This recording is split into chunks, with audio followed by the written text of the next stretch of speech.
Hello everyone, it's been a while, but I am Nardo, and I am back to present to you a subclass for the D&D 5e class with the least subclasses. No, not Mystic, they have like 6, and I don't think they're canon. No, not Blood Hunter, it's definitely not an official class. No, I'm talking about Artificer. Artificer is a class I made this funny subclass for. Now, without further ado, have you ever wanted to experience the fantasy of having a cool robot arm? Maybe a Mega Man style cannon, or a red Mega Man style sword beam weapon. Or that one guy from Star Wars with the robot hand that has the energy sword, or maybe even Cyborg from Teen Titans, or a 40k orc with a power claw. All of these fantasies are possible. To match up with the acceptance of missing limbs that the wheelchair combat rules have brought about, I present to you the Rune Arm Specialist subclass for the Artificer. The Rune Arm Specialist focuses their mastery of engineering to help them in combat by crafting a specialized mechanical arm to either replace or enhance one of their arms. So not necessarily completely replacing it, but you all absolutely could flavor it in that way where the Rune Arm just completely replaces your arm. It's perfectly fine. Now, how does the Rune Arm Specialist mechanically function? What does it do exactly? Well, like every other Artificer subclass, it provides features at levels 3, 5, and 9, and 15. Or 3rd, 5th, 9th, and 15th level, if you're correct in the way of saying D&D levels. At 3rd level, you gain the titular Rune Arm.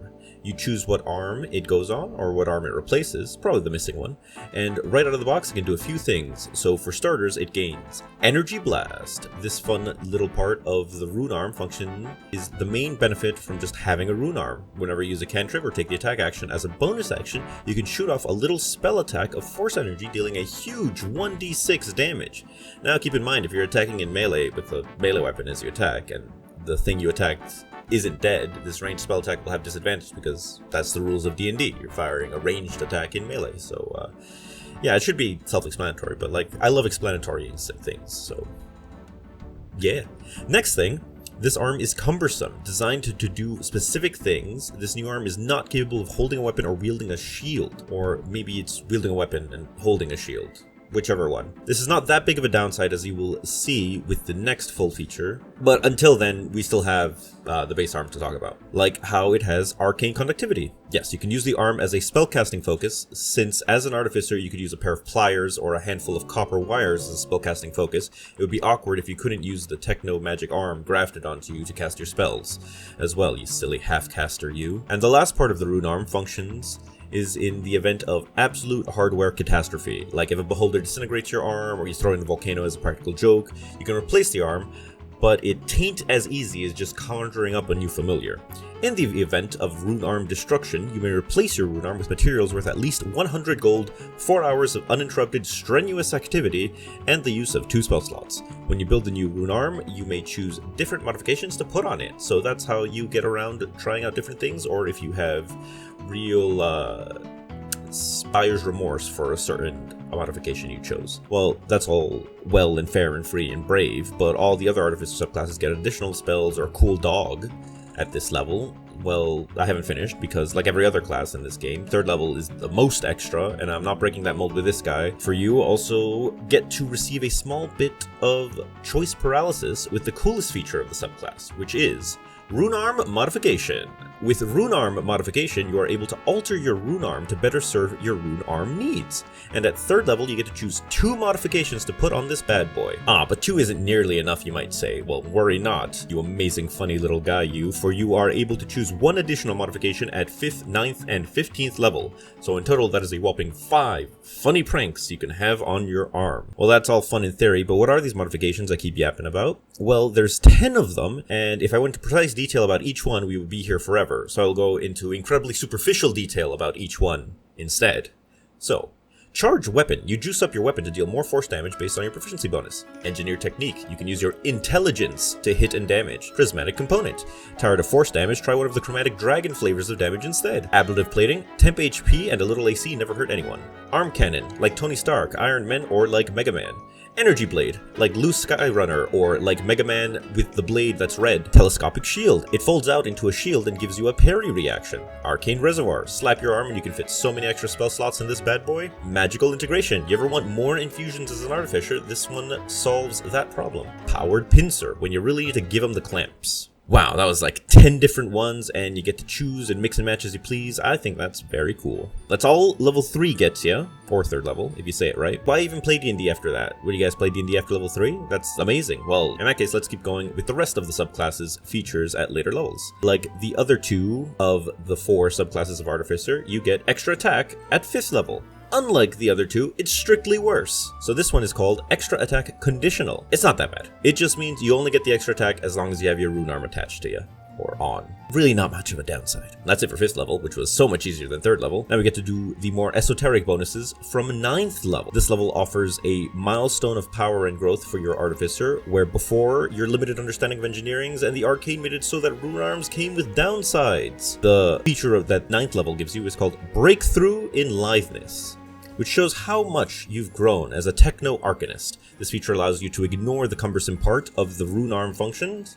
In addition, you also now do not have disadvantage when firing your energy blast within melee range, really showing how much you have grown, and the constraints of your technological breakthroughs fall away with innovation and time. Moving on to 15th level. If 9th level was the level to shed away any weights and downsides, 15th is about pushing further beyond and letting your tinkering and experimenting nature show what combinations of man and machine can truly do. 15th level grants you the feature, 2 arms are better than 1.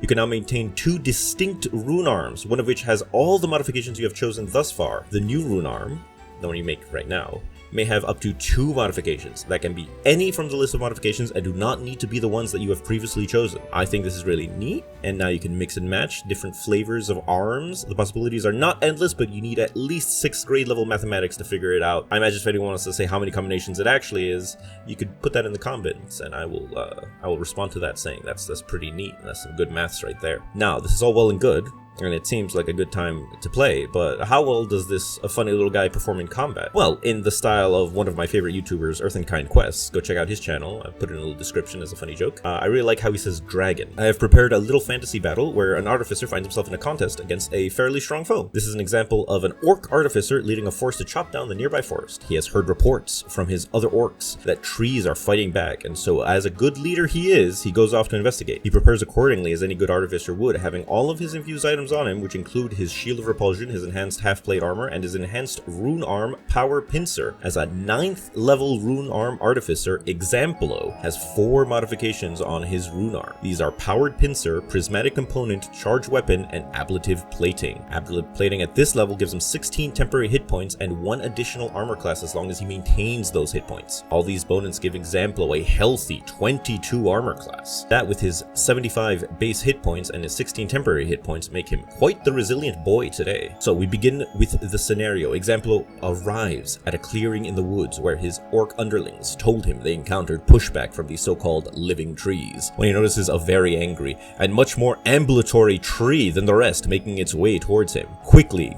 they both roll initiative. We will use the green dice for the enemies and the metal dice for our Artificer. The treant rolls a 15 with a -1 to his initiative, totaling 14. Examplo rolls a 13, but with a +2 to his initiative, totals 15, so Examplo will go first in initiative order. Examplo considers his options and sees that the treant is too far away to attack in a head-on assault, so he casts his spell See Invisibility in a preemptive measure so as to not get snuck up on by anything. We'll represent this with a blue tinge on his base. He then moves forward, daring the massive tree creature to rush him. On the treant's turn, he sees the creature similar to the ones that were harming his forest. He raises his branches and lets out a hail of spikes to assault us Examplo. With a natural 1, the treant fails to pierce through the expertly maintained magically enhanced armor that Examplo adorns himself in, the thorns and barbs sliding off the vectors mathematically designed to accomplish such a task. Examplo, although very intelligent, is not above letting his ferocity guide him. On his turn, he charges into the huge enemy, letting loose with a flurry of attacks from his Powered Pincer. In addition, understanding that trees very traditionally detest being set on fire, he uses his Prismatic Component modification to change any force damage he causes to fire damage instead. This includes the force damage from his Charged Weapon modification. Examplo's first swing comes in with a 14 rolled, +5 from his massive 20 strength score, +4 from his proficiency, and +1 from his enhanced weapon infusion. The 24 total connects with the bark of the leg of the treant, crunching and snapping fibers as it impacts, delivering 6 damage from the die,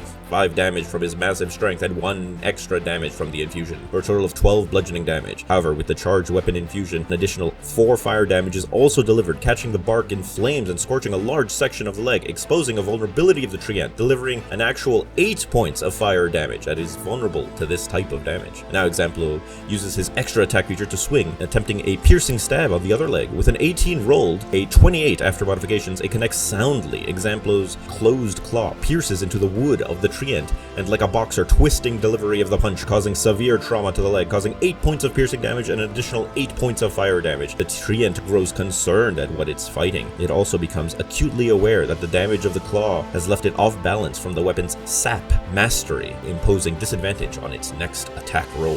Examplo then, as a bonus action, fires a gout of fire out of his Rune Arm using his Energy Blast trait, without disadvantage due his Breakthrough in Litheness feature. This, however, rolls an 8, and with only a +3 from his intelligence and a +4 from his proficiency, it only totals a 15, which does not beat the treant's armor class of 16. The burning shock goes wide, igniting other greenery in the woods nearby. The treant, furious at the blatant disregard for the surroundings and nature that this small green upstart is displaying, decides to attempt to squash him, unleashing 2 slam attacks down upon Examplo. The first attack rolling an 8, which would miss, so no need to roll again for the disadvantage. And the second slam coming down with only a 5. Even with the +10 to hit, an 18 and a 15 will not pierce the mighty 22 armor class of Examplo. The woody arms, barbed and thorn as they may, cannot rake across the well-protected flesh of the small creature, frustrating the treant. Examplo then takes his turn, confident now that this will just be like chopping down any other tree. Time-consuming, but not very dangerous. He unleashes 2 more attacks, dealing a crushing 16 damage into the now exposed woody flesh of the treant's leg, however missing his follow-up attack. He does manage to connect with his Energy Blast, delivering a whole 1 fire damage to the treant, but with its vulnerability, it doubles to 2 whole fire damage. The treant is now sure if this continues, it will be nothing more than a pile of ash and dust in the middle of the forest,